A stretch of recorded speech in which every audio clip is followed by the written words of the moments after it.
a walk-off winner for the Fish on opening day. And it's cut on and missed. That thing is back, and it's gone. And this team is electric.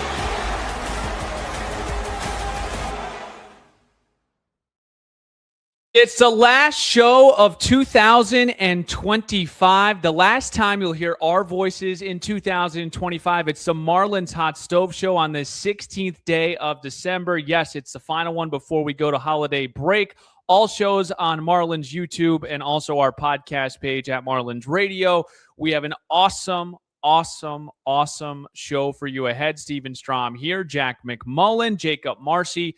He will join the program. He's our headliner, the centerpiece of the show. We also have a reported free agent signing. Reported, that's the key word. We'll discuss that. And then we've got breaking news. We've got such breaking news, Jack McMullen, that, of course, you know me. At this point, I'm getting the sounders.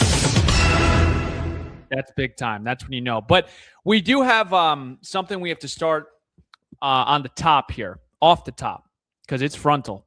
Jack McMullen, if you are tuning in on YouTube or our Twitter, Jack has come in here with just a gorgeous turtleneck.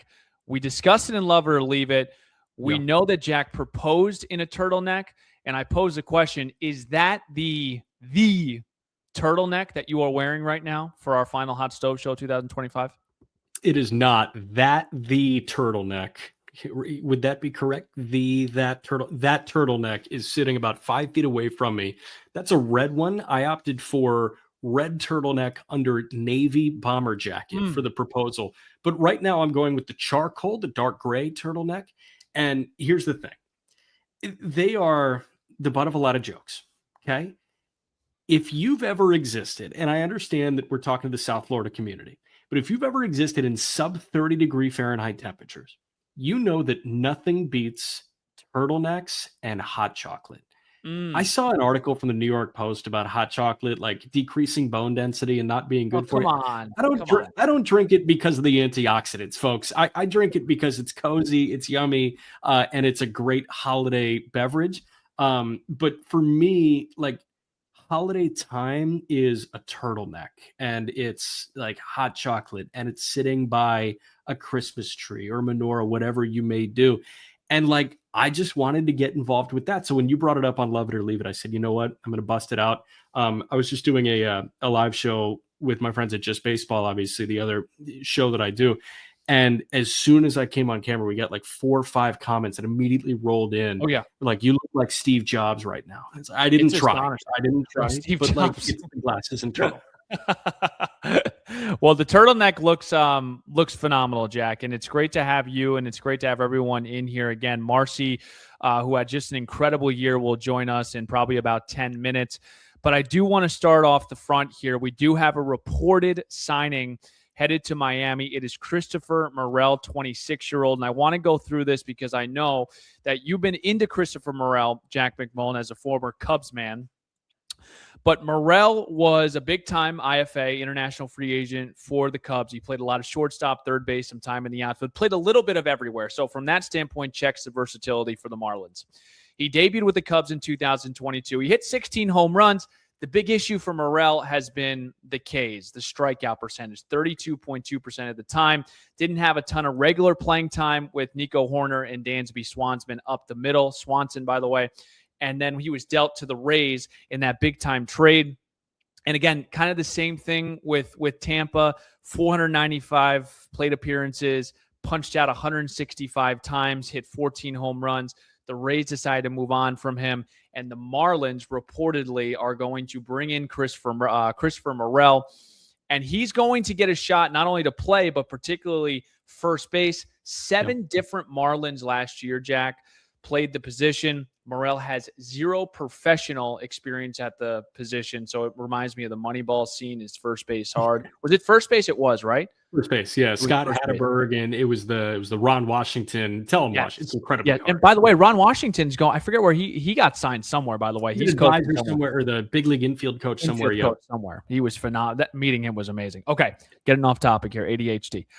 Jack, this signing to me, it kind of clashes with a couple of different things. Like the Marlins they value, low strikeout percentage. They did an incredible job this year as a team, not striking out, putting the ball in play. And we talked about it, Morel, 30% career on the strikeout percentage. The walk rate's at 9%.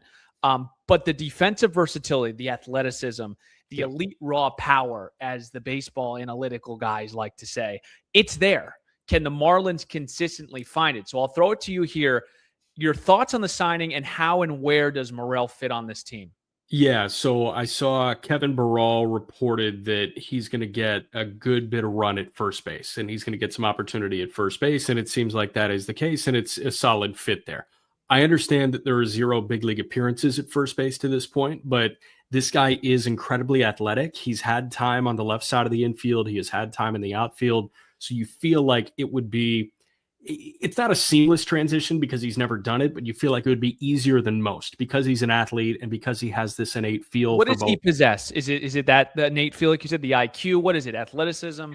I think it's overall athleticism. I also think it's just baseball athleticism. So when we think athleticism, I think a lot of people think explosion-based running, jumping. Yes. You're squatting 500 pounds. Are you running a 4.4 40-yard dash?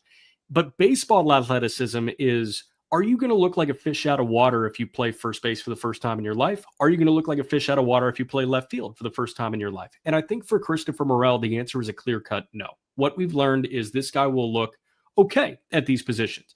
Does he grade out by the advanced metrics as an elite defender at a certain spot? No.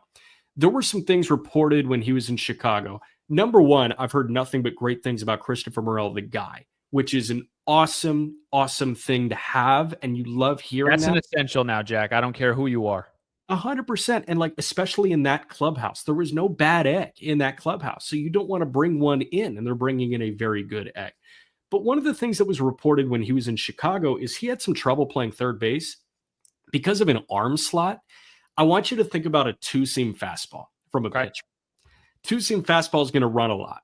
So imagine throwing a two-seam fastball from double the distance of the pitcher's mound. What's going to happen to that movement? It's got more time to move, so it's going to move more. So apparently, because of his arm slot and the way he threw, that ball was moving like a two-seam fastball out of his hand at third base. And we had that conversation about Connor Norby, right? It was getting that arm slot more over the top, so it's a direct throw and it's not tailing on any first baseman. I wonder if there's an arm slot tweak coming there. If he's playing first base, obviously the majority is going to be about the bat. And I want to throw you a couple of comps here because you're right. It does buck the trend of what the Marlins typically do. But on a one-year deal and at this reported price point of $2 million, you were not going to find someone with as much big league success at this young of an age, and you're not going to find someone with this much baseball ability other than Christopher Morel.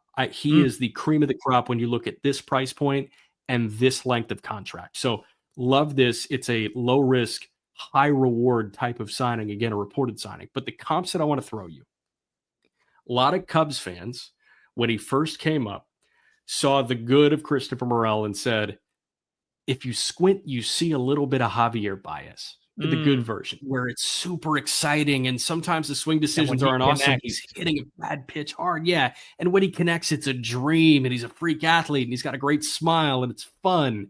That's the comp that I wanted to start with, because that was the emotion that his game invokes a little bit.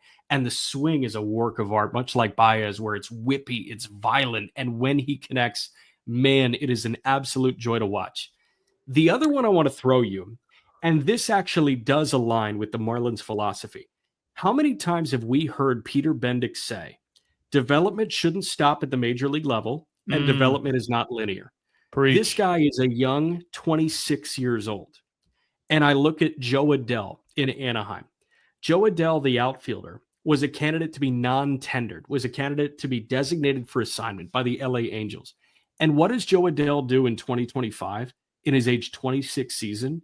He puts up 37 home runs and 98 driven in. That guy developed at the major league level. It took time. Adell is bigger. He's a little bit stronger. But Morel is that kind of twitchy, freaky athlete that Joe Adell is. Adell struggled defensively, still kind of struggled defensively in 2025.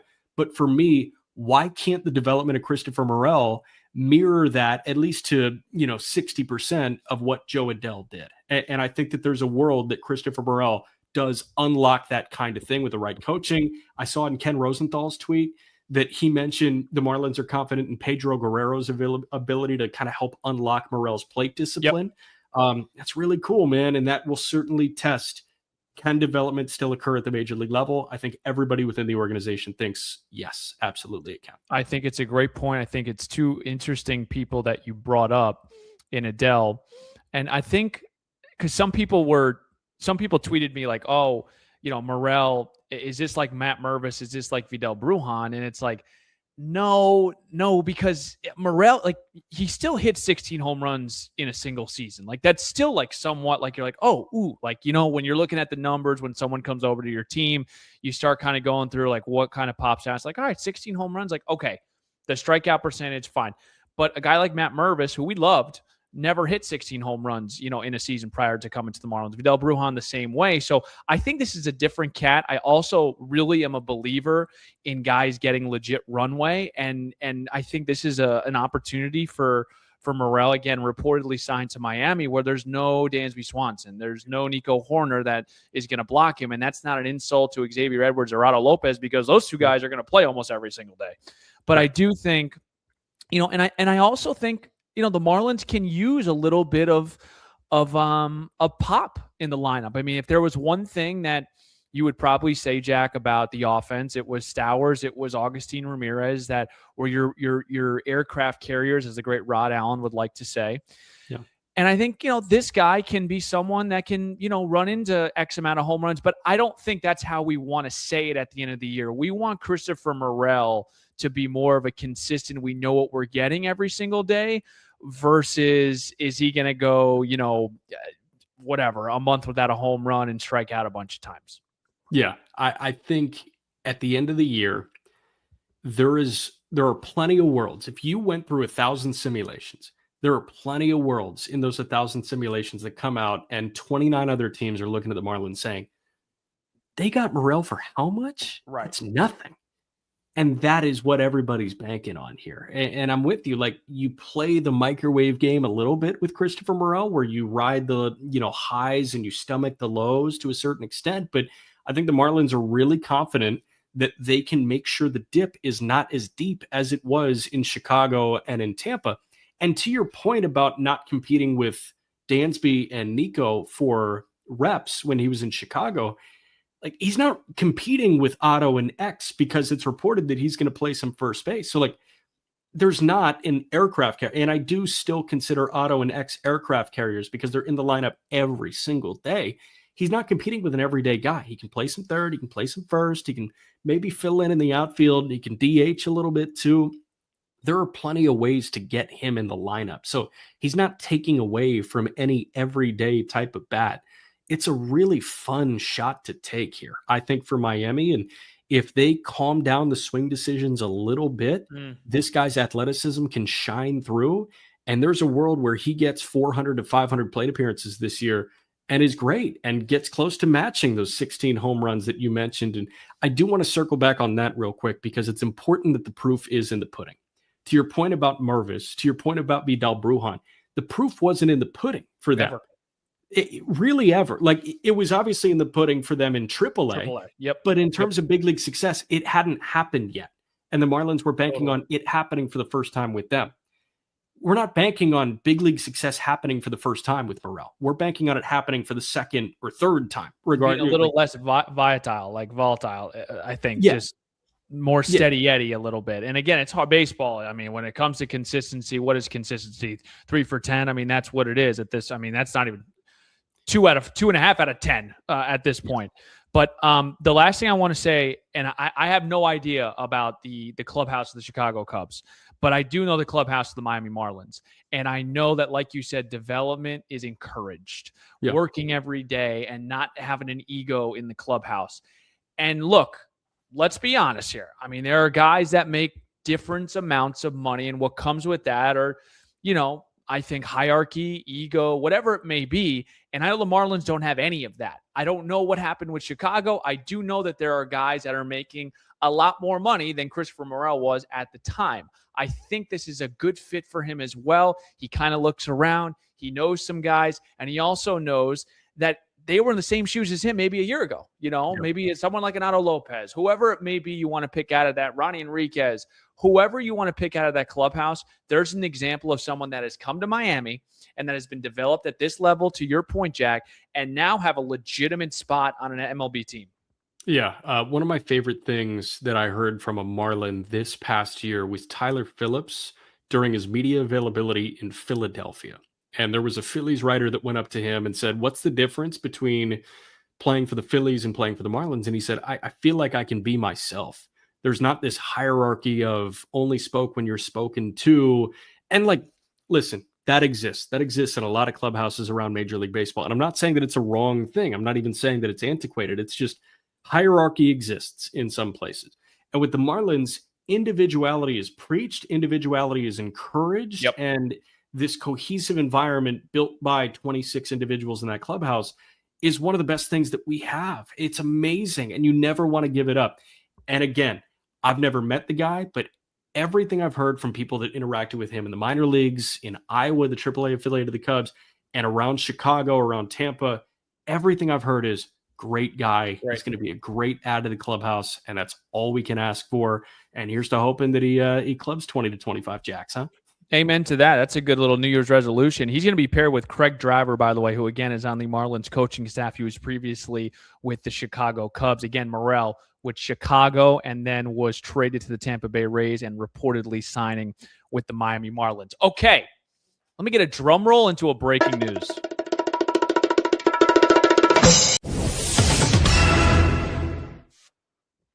We have breaking news. I just love that. I don't know. I always grew up like watching whatever it was. There was Sports Center, whatever it was. Channel 7.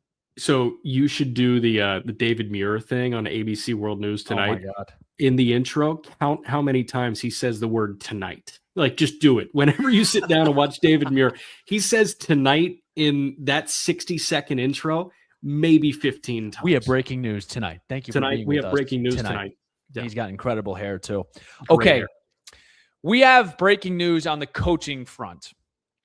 The Marlins, we've seen add multiple guys to the coaching staff. I want to read them to everyone again, just in case it's your first time tuning in. Chris Hess, Corbin Day, Craig Driver, Harry Lewinsky.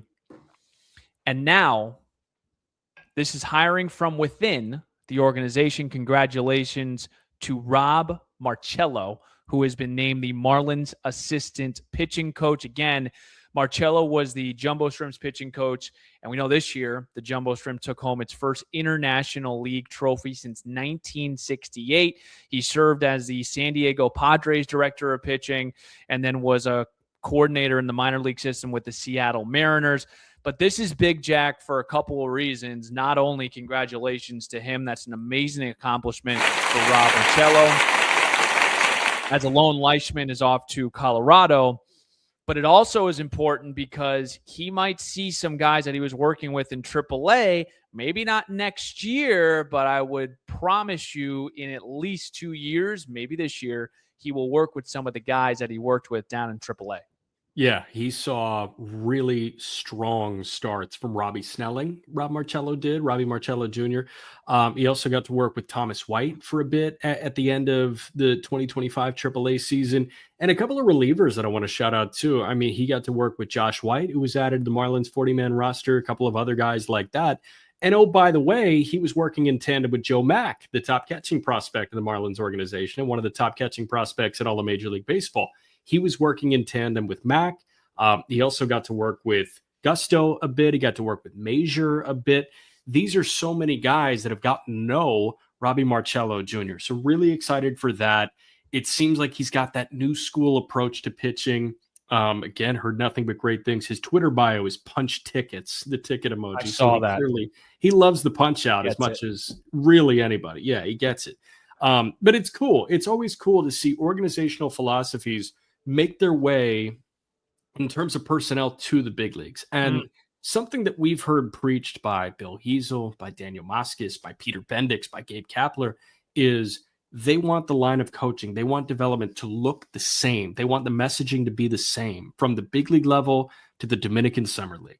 Every single rung on the minor league ladder, they want development, to be cohesive. They want it to be, you play for the Marlins at every single level instead of, well, I'm without that pitching coach in Pensacola. What am I going to do? That's not the case anymore. So it's going to be a continuation of what Rob Marcello was doing in Jacksonville, and really excited for him. This guy's got a great backstory. I was reading a story put out by the Tacoma Rainiers when he was their pitching coach, the Mariners AAA affiliate a couple of years ago. His first job out of college and out of his playing career, he played for the Williamsport Crosscutters after he was drafted in 2013. As a 23-year-old, he was the JV pitching coach at D2 Rollins College in Florida. And he was making $5,000 a year, which is just, it tells you just how bad these people want it. And I'm so happy for Rob Marcello to be joining Fish Fam at the big league level, and welcome aboard, man. Excited to get to work with you. When you take a job like that and you make that amount of money, you know that they've got good values instilled, because they can see, first of all, the bigger picture, and that not everything is value isn't always determined in the form of money, plata, dinero. Okay. Yeah. Sometimes it's an experience, and great for him. I love stories, especially when you work when you get hired within and you work your way up. I think that is such a great example of someone that stays disciplined, someone that follows the rules, someone that, again, we talked about the cohesive just teaching of the organization from top to bottom. And he will join Daniel Moskis and Brandon Mann. Now, the one big question, the biggest question that comes with this, with Alon Leishman leaving, who's calling balls and strikes? That's the big question. And I don't have the answer to that. But that's why it's a good tease for that, because we will get that answer. We'll get that answer. But that is going to be interesting to see who is calling pitches now. Will it be Rob Marcello, who I know was doing that in AAA? But we shall see. We don't have any answers to give you at the moment. But Rob Marcello, again, has been named the Marlins assistant pitching coach, and he will join Daniel Moskis and Brandon Mann. We should stay on schedule because we went a little bit overboard, as we usually do. Jakob Marsee, our guy Marsee, under the weather Marsee.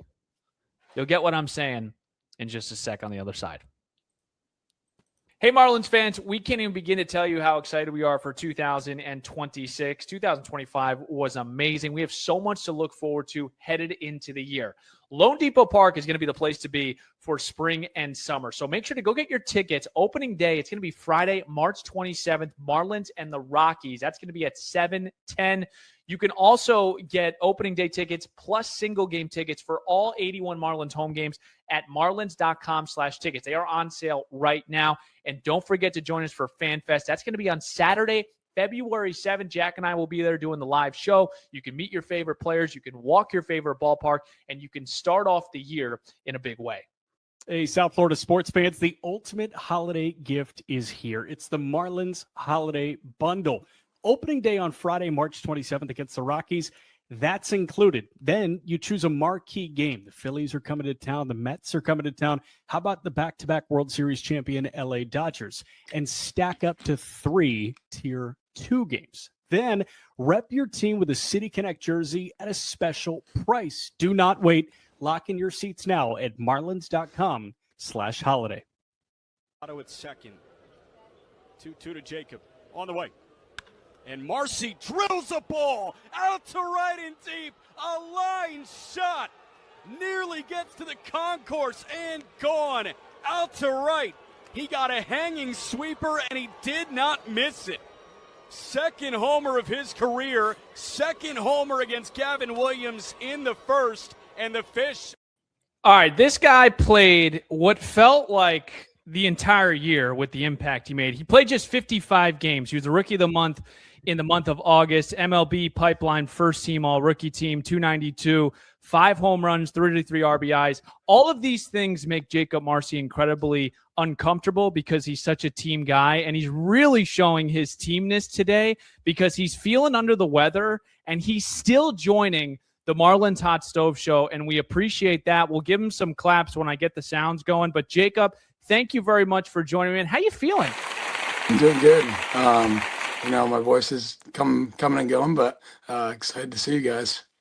Now, is this sickness related or is this Chicago Bears related? Because I know that was probably a frustrating game against Green Bay on Sunday. Probably Can I both. just get like a You know- 6-second assessment of the Bears right now? I am sick, but I was feeling better until I watched that game the other day. So it's probably a little correlation of both. I understand. The success, why? Why this year with the Bears? Is it just really Ben Johnson? It's Ben Johnson, yeah.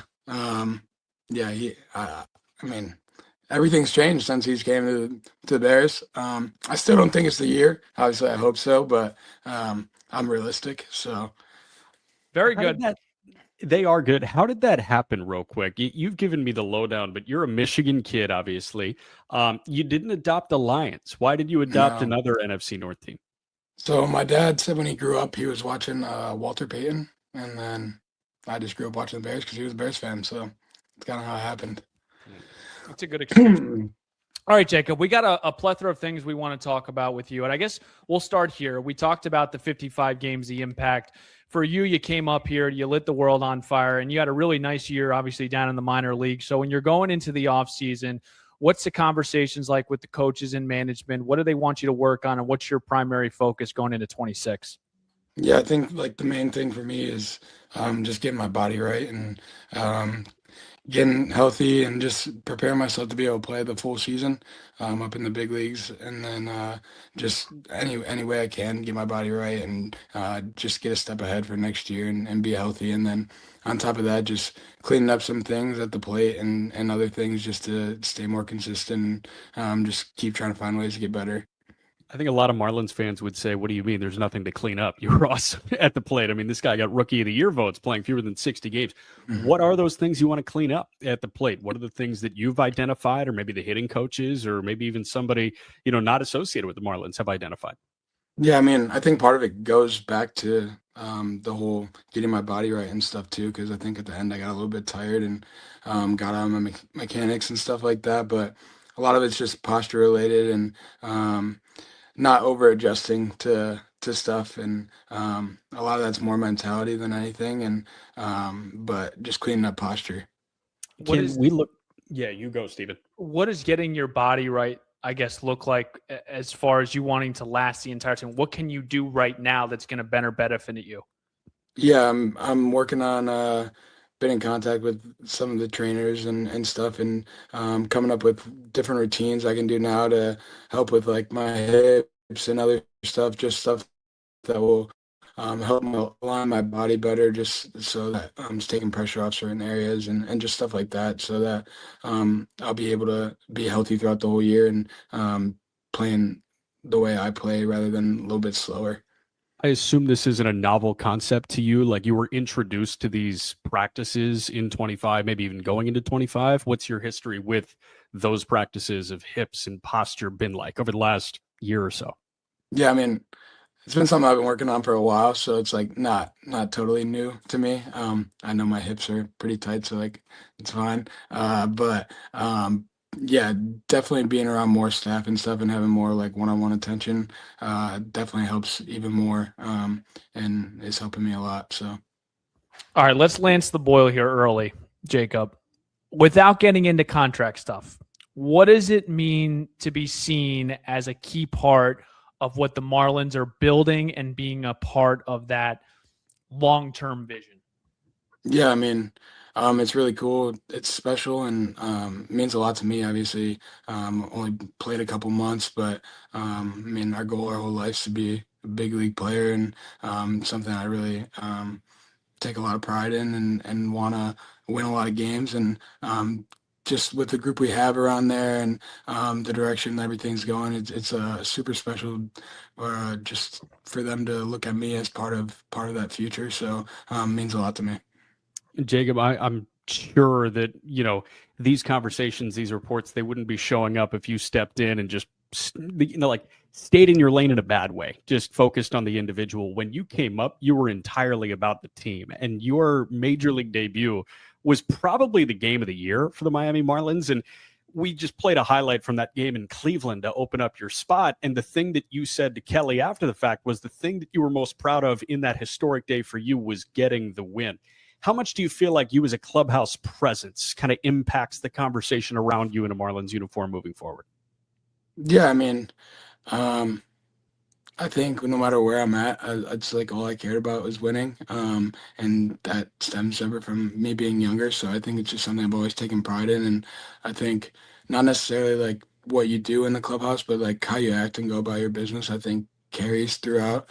And I mean, obviously, I was looking up to a lot of those guys just because they had time and I was seeing the ropes from them. But at the same time, I was handling stuff how I like to handle stuff. And sometimes I think that can make more of an impact than I realized. And yeah, it was super cool. And I mean, we have a special group, so just being able to win games with them is a lot of fun. What was so cool about this team is they formed an identity early, and you just jumped right in when you got called up. Can you carry over an identity from one year to the next? Yeah, I mean, especially with the amount of guys we have coming back and everything, it's kind of set in stone. But like you can't, at the same time, you can't just expect it to happen. You have to still work hard and still look at those same things and value everything the same as we did the year prior. So we can't just act like it's going to happen. It's something we still have to work for. But I think definitely with the way we played and the gel we had with the group, like I think it definitely can carry over. Jakob, Marsee, you've had about 2.5 months to sit on the 25 season. I am curious, as you sit there in Michigan and it gets cold and you have a lot of time to think about what you did over the last 6 months on a baseball field, what are you most proud of from the 25 season? I think the biggest thing for me was like being myself when I went up to the big leagues. I once you're in the minors, you just like all you want to do is get there and you want to stay, and that's all I really wanted to do. But I had times where I struggled a lot in the minors and stuff, and just really dove into my faith and just leaned on my family and everyone like that. So I just really just enjoyed playing like a kid again. And so when I got up there, that's all I wanted to do. And I think that's something I took a lot of pride in. And then it carried over, and I didn't get too high or low. And that means more than me than obviously having a good start. Was there a game or an at-bat in the big leagues where you felt like, oh, wow, I can not only be here, but I can flourish here? I don't know if there's like a specific moment, but like I think definitely like after my first at bat, I think I felt like a sigh of relief. Like it was like, oh, okay, like, and then after the first hit, like when you get the first out of the way, I think everything just feels so much easier, like in anything. So. In case you forgot, this guy's first, 3 plate appearances all resulted in walks? He's the king of the walk. And Steven, I know we've got video here. You are so ridiculously disciplined, dude. We've talked about where that comes from, but how do you feel like you maintained it when you got up to the show? I think just not trying to do too much. I think there was times where I probably had certain at bats where I chased more, and honestly, when I go back to the dugout, I was like, I tried hitting the ball as hard as I can right there instead of just like letting everything come. But it's just something that's been beaten into me ever since I was younger, and then going through college and stuff. And even when I take BP, I tried my hardest to only swing at pitches I want to, and then just going up with scouting reports and stuff, just something you just try to take a lot of pride in because I mean it helps you a lot. So. Jack alluded to it. We apologize for our audio audience. Let's pull this screen there we over. go. Off drop. Can we see this now, Marsee? Oh, you there can't we see go. this. There we go. Oh, there we geez. go. Thank you. So Do you I think a remember lot of this it, like, AB, by the way? yes, yeah, I remember. So usually like I'm going into an at bat or just facing a pitcher, just seeing what they have, and this guy clearly a two-seam changeup guy. So just a lot of it's like where I'm trying to look for things to start, and if it doesn't start there, it kind of helps me take, and then really like just not giving in to pitches that pitchers want me to hit is like something I tried to pride. So if these would have hit the outside corner, like it's just like you gotta kind of have to tip your cap. Like you can't cover everything on the plate. So just trying to find something that an alley that works for you is kind of what I tried to do. 234 major league plate appearances for you. What percentage do you feel like you can recall Like, where is your overall memory? Do you feel like you could remember if I gave you a pitcher, you think you could remember like what your plan of attack was against that pitcher, how they attacked you? I think for the most part, if like I pulled up a video and saw like I could like say everything.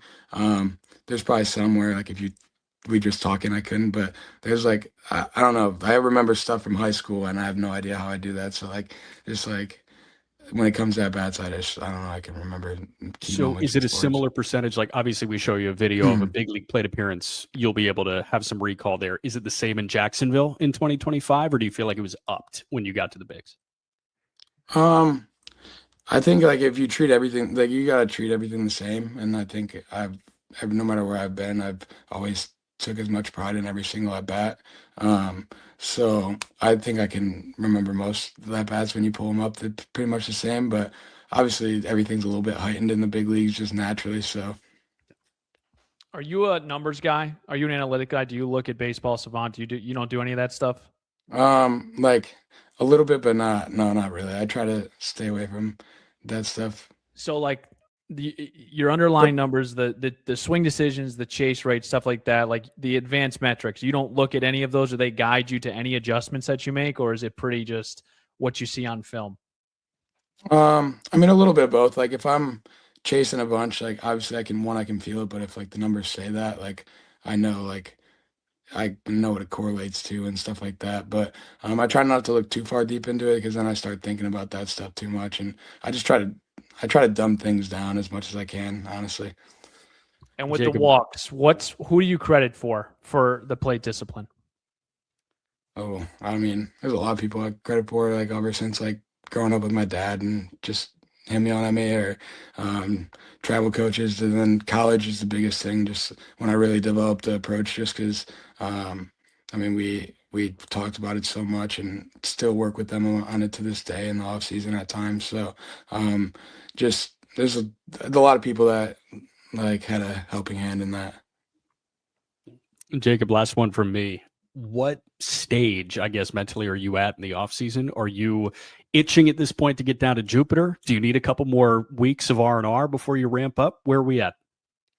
Yeah, I mean, it gets to a point where it's just like, man, like I miss it for sure. So, I mean, I'm definitely getting to that point and just like ready to play. But also, I'm at like a weird point too. I was actually just talking to like one of my friends I train with, and I was like, I want to start hitting more, but like I know like I can't just start going full blow right now. Like it's the beginning of December.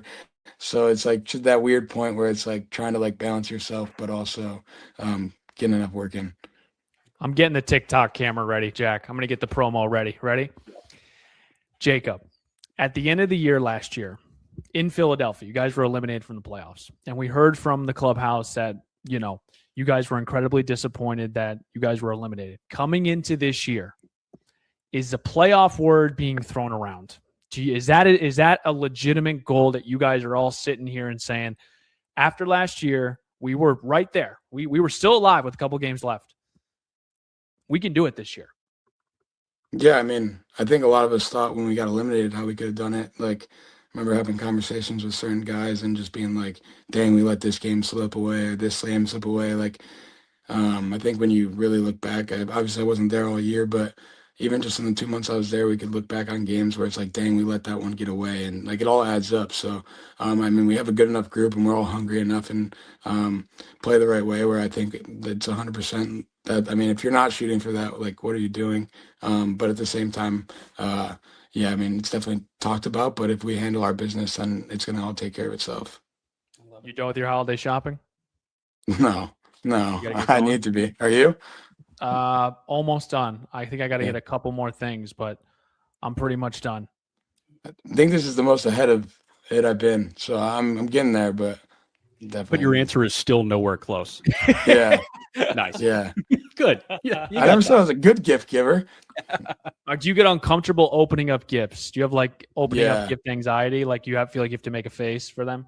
Yeah, because sometimes I'm like, if I really do like something, people are like, oh, like you don't like it, and I'm like, no, I just like I'm not gonna freak out. Like I don't know, I just don't. It's like weird, and then I'm like, Gift what if I discipline, don't? like plate discipline. Yeah, I'm like, what if I don't like it? Like then I'm in a weird spot too. So Are I don't know, you it's a weird. Are you a Tim Robinson guy? Did you watch I Think You Should Leave with Tim Robinson? No. No. Okay. There's a whole skit. It's amazing about like, well, if you like the gift, then you don't need the gift receipt. So I recommend that all the way. Jakob, very good, man. Thank you so much for dropping in and giving us some time. It's great to see you. Get that voice right. We're fired up to see you in what? I mean, man, it's December 11th. It's getting close. In a couple of months. Yep.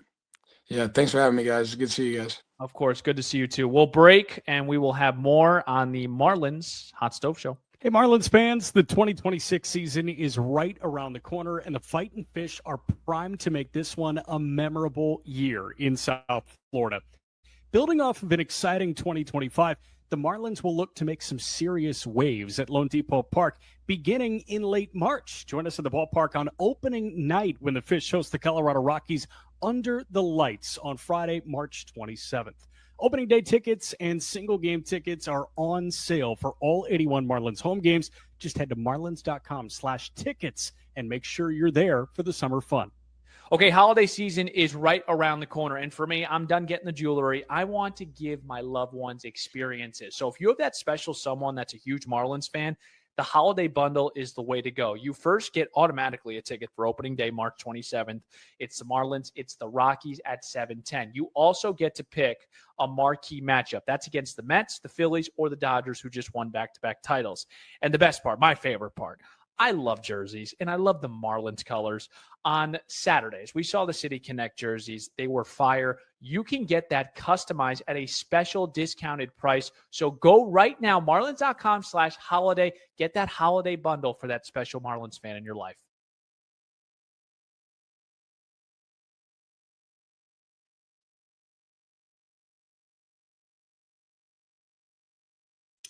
Oh, I think you're muted. Oh, thank you very much, Jakob Marsee, for joining Jack and I again. That was a really good spot. And some interesting things that he said, Jack. I want to first I want to start with this because what Jakob brought, we discussed the stats and we discussed, what he did in such little amount of time, but I thought he brought two things from what do they call it? Intangible standpoint. Yeah. Fire and a little bit of a fearlessness to him. And the fire part of it, I remember something happened with Augustin Ramirez. Augustin Ramirez didn't tag, or something happened. And it was maybe 30 games in, and Jakob Marsee, nothing wrong with it. I don't think anyone had a problem with it. But he's got some fire to him. He wants to win. You had mentioned his interview with Kelly. The first thing they said after, however many home runs he hit or whatever game he had, he said, I just want to win. And same thing with the Augustin Ramirez incident. It's nothing against Gus. He just wants to win. And maybe he needs to be able to harness that in a different way. But I think there was a lot of Marlins fans, including Marlins broadcaster, I'll speak for myself, that kind of was like, whoa, like at this age to do that. And I know Augustin was a rookie at the time. There's not a ton of that anymore, especially in baseball, Jack. And then the second part of it is his fearlessness. He plays with a reckless abandonment in the outfield, on the bases. He brought those two things and put it on full display. Yeah, I think one of the cool things about Marsee is you mentioned that, particular moment as it pertains to, his interaction with Augustin. Like, this guy grew up playing football and played football at a pretty high level. And to me, that was as simple as one teammate grabbing the other on the face mask and just saying, hey, we're all working towards the same goal. The reminder, we're working towards the same goal. Let's make sure that every single movement in our day in this game is working towards the goal of winning a baseball game. And it was, I think, a base running gaff or something from Augustin. And it was like, hey, that can't happen in the heat of, a postseason push, in the heat of a wild card chase. So, listen, that's leadership. I just think that's leadership kind of showing in a public space. So many times leadership shows in a private space, and there's no problem with that. Like, that's healthy, I think. It's a coachable moment. And why does it need to be the base running coach? Why does it need to be the manager to pull them aside? Sometimes it's best when it's, vocalized to you from a teammate, from a peer, just saying, that's the hey, culture we're talking about, upholding people to a standard. Exactly. So I thought that was simply holding his teammates to a standard. And I thought it was really cool that he was comfortable doing that quickly into his major league career. And again, it's a unique environment in Miami where if you do that in Philly, you know, that's kind of Harper and Schwarber's job there. Yeah. Like, but in Miami, it's not a free for all, but it's everybody's opportunity to showcase their leadership. Voice is equal. Yes. Sometimes it's going to be Stowers. Sometimes it's going to be Sandy. Sometimes it's going to be Augustine. Sometimes it's going to be Marsee. It's really cool to have that, and everybody can speak. We talked about his hips. He's got to make sure his hips are strong for the 2026 season. We'll work with Vega and DJ, I assume. 2 guys already we've gotten into the hip conversation with. Eric Wagaman early in the 25 season, and now in the offseason, Marsee. My question to you, Jack McMullen. We know about his speed, his defense, his bats, ball. Can Jakob Marsee add impact without losing his identity? Yes, absolutely. And I do think that the identity plays into the fact that he can add impact. So much of his identity is not swinging at bad pitches. How do you impact pitches? Well, those pitches that are best impacted happen to be good pitches. You're not going to swing at a pitch at your shins or at your collarbone and hit it 460 feet. He got a pitch over the heart of the plate in one of his last games in Jacksonville, and he hit it 460 feet in Durham. Mm-hmm. This guy has that impact, and I think his game is conducive to the home run total going up. Is he going to hit over 300? I have no idea. 300 is a really hard thing to do. Incredibly in difficult. baseball, and it's reserved for the best of the best as it pertains to bat to ball. There could be a little bit more swing and miss. There could be a lower batting average in 26 than we saw in 2 months in 25. But what I will say is expect more power from Jakob Marsee, because this guy does as good a job as really any young hitter in Major League Baseball at picking a pitch to drive. We're close, right? You and I? Yeah. Okay. I would think so. I need you to be honest with me. If I'm totally off, I don't care if we're on live right now. I am a little bit. Is it out of line to think that Jakob Marsee can be a Corbin Carroll? And tell me why I'm wrong. So the only thing that I would say is Corbin Carroll, if you put him in an NFL combine, he would he would test at the top of pretty much everything. Okay.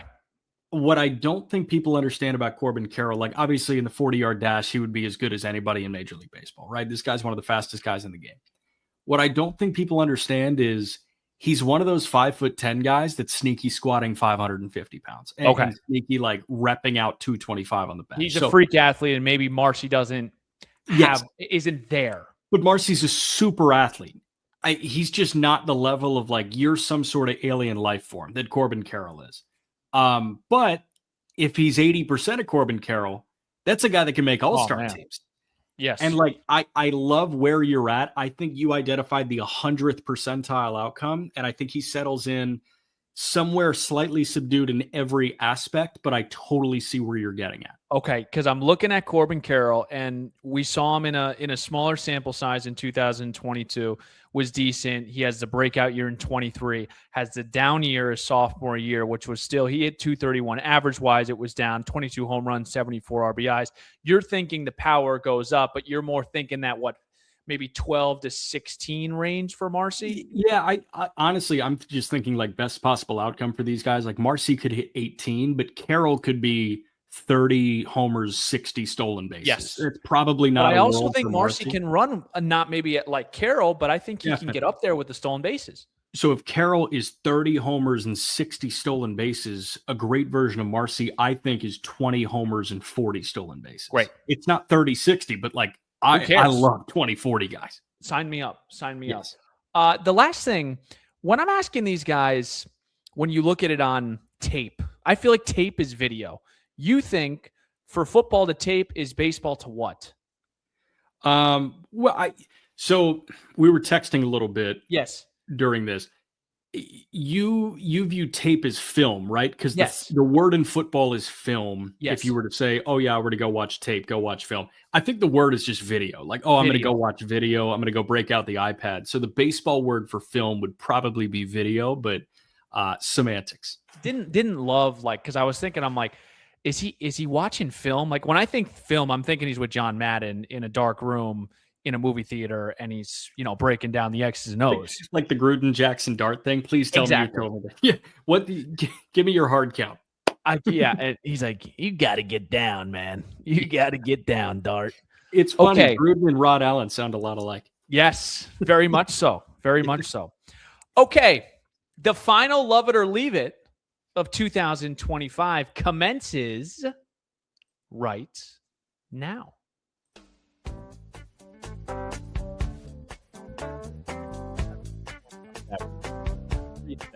But I got good conversation. We can chew on a lot of it.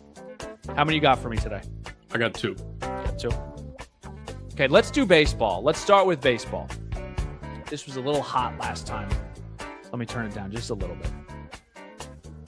That sounds good. Love it or leave it, Joe Buck, Ford C. Frick Award winner in 2026. Buck is not only the 50th winner of the Frick Award, he joined his father, the great Jack Buck, to become the only father-son duo to win the honor. Love it or leave it, Jack? Love it.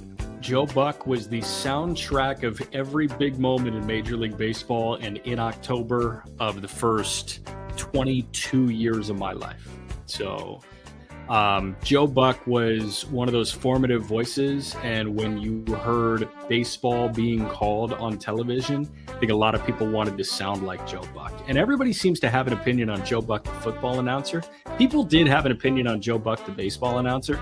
I thought Joe Buck was cream of the crop. I hope he does more baseball at some point in his career. I know he's very happy doing football right now. We'll see if he ever does any more baseball, but I mean, so many moments. This guy had the final out of the World Series for 20 years in a row. So I love it. And Joe Buck, I think one of the best to ever do it. I'm going to further amplify your point. I love it. I really enjoy Joe Buck. I think he's great. I think he's great in football and baseball. I miss him for baseball. Joe Davis is great. Yep. I read his book too, Joe Buck. Yep. When you think of basketball, the voices of our childhood, sorry people that maybe over the age of 27, it's Mike Breen. Yeah, for me, big NBA. Would you agree? Yeah, Mike Breen, Marv Albert too, but Marv was also around for plenty of people as well. Right. Yeah. NHL, Doc Emmerich. Yep. Football, Jim Nantz. For me, Michaels? honestly, it's Buck and Al Michaels. Al Michaels. Baseball. Yeah, Joe Buck. I mean, John Miller, I think maybe a little bit, but I would say Joe Buck for me when it comes to Red Sox, Yankees, Cardinal, like those teams and those World Series. Joe Buck, congratulations. That's an amazing, amazing accomplishment. And I look forward, and I miss him again. Joe Davis is great. I wish they could do a little tandem, but no one feels bad for anyone making money at Fox or ESPN. Love it or leave it. Secret Santa at work. At work. Not between your friends, at work. I'm going to leave it. I understand the idea of doing the stealthy social media dive to try and find what the interests are and then getting a gift to match that. But I'm going to leave it because I don't know if that's worth it. I feel like there should be an organic process to gift giving, and that's incredibly inorganic. Hey, go find something out about your colleague and go give them a gift. Now, if it's a tight-knit department, I understand. But like an overall office pool, a Secret Santa, I'm just not sure if it works. Do you have a budget when it comes to holiday spending? I make it up, and sometimes I go over. Everything's loose. It's all like a recommended budget. It's not a hard budget. It's like, I didn't account for shipping and handling. Darn it. Okay, time to pay $8.99 more per gift. Is my sister really worth $65? Right. So here's my thing. I look at that. I look at all the price points that I have for immediate family, extended family, significant other. And then I look and I say, okay, how much does a $20 to $30 gift do for my coworker? Yeah. I don't know if the juice is worth the squeeze. I think, and that's why I'm leaving it. The juice is not worth the squeeze, and I much rather invest $20 or $30 into someone that is in my family. And look, like you said, some work environments are closer than others. I love our work group. If John Eric came to me and said, we got to do a Secret Santa, I'd say fine. let me get Adam Nichols. But when it comes to just, if we're talking just casual, not like this, not like tight, like, you know what I'm saying? Yeah. I'm out. I'm leaving it. Leaving it. Do you want to come in? You want to jump in? Yeah. Tag team here? Go ahead. Love it or leave it. Seeing a movie on Christmas Day. Got to be careful here. Leave it. Like going to the cinema? Yeah. I'm going to leave it. And I'm going to leave it because Christmas is extremely organized in my household. It is, I'm a COD, child of divorce. So I wake up, open up presents with my mother and my sisters, and then around like the mid-afternoon, I will go to my father's. I will then enjoy that participation, particularly 4:30 Lions Vikings, and then I will come back to have dinner with my mother and grandmother with no movie in the calendar on that day. So I'm going to leave it, but I respect if others do that. Yeah. So I do it every year, and I love it. There are so many good movies that come out on Christmas Day. Like last year, I saw Nosferatu, the Robert Eggers vampire movie, and it was great. Right. I loved it. This year, I'm going to go see Marty Supreme, that Timothée Chalamet ping pong movie, which I'm fired up about. The marketing campaign has been unbelievable. But I do it because I'm not married to the NBA on Christmas Day. I'm also not married to the NFL game that happens on Christmas. Obviously, you are, with 9 playing in it this year. But I see this window that's open from like 11 a.m. until 7 p.m. for dinner. Yeah. And I'm thinking, okay, that's 8 hours that I can go see a movie in. And I just love sitting there with my industrial size popcorn, maybe the specialty popcorn bucket for certain movies now. That's a trend as of late. And I go watch the Chalamet ping pong. Is there a lot of people there when you go typically? It's more full than I typically see at the movie theater, especially post-COVID. When I go see a movie, I'm not going to the night showing. I'm going to like a matinee typically. Okay. And I'm like one of 3 people in the theater. But on Christmas, I'm one of 15 people in the theater. Love it or leave it. Fake trees. Love it. We have a fake tree sitting about 2 feet away from me right now.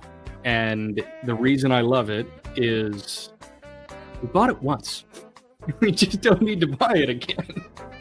Fair. That's the nice part, where, you know, it's a pretty similar price point.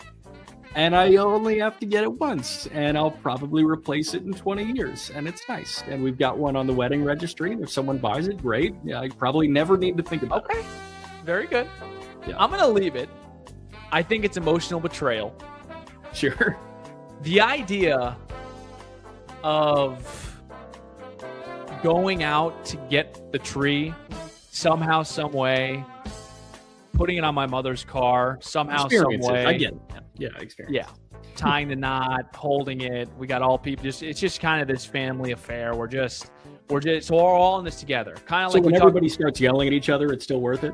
Yes, exactly. Cool. It's kind of like the Marlins coaching philosophy. We're all just a cohesive unit in the car with the tree hanging on.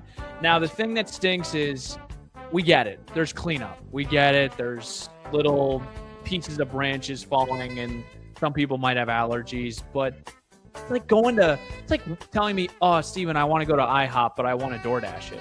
Like, no, I want to go to IHOP to smell the pancakes. You know what I'm saying? I want my hands to be sticky with the syrup after I eat it. You know what I'm saying? I want to have to order my water with lemon. I want to be there for it. I want to experience it. It's emotional betrayal for me. So I'm going to leave the fake tree. I have always gotten a real tree, and that will continue to be the trend throughout my marriage and once I have kiddos. I understand. Do you have one more? I've got one more. Yeah, no, I'm good. Go ahead. You're good. Love it or leave it. Traveling the week of Christmas. It's almost as bad as Thanksgiving for me. I'm leaving it.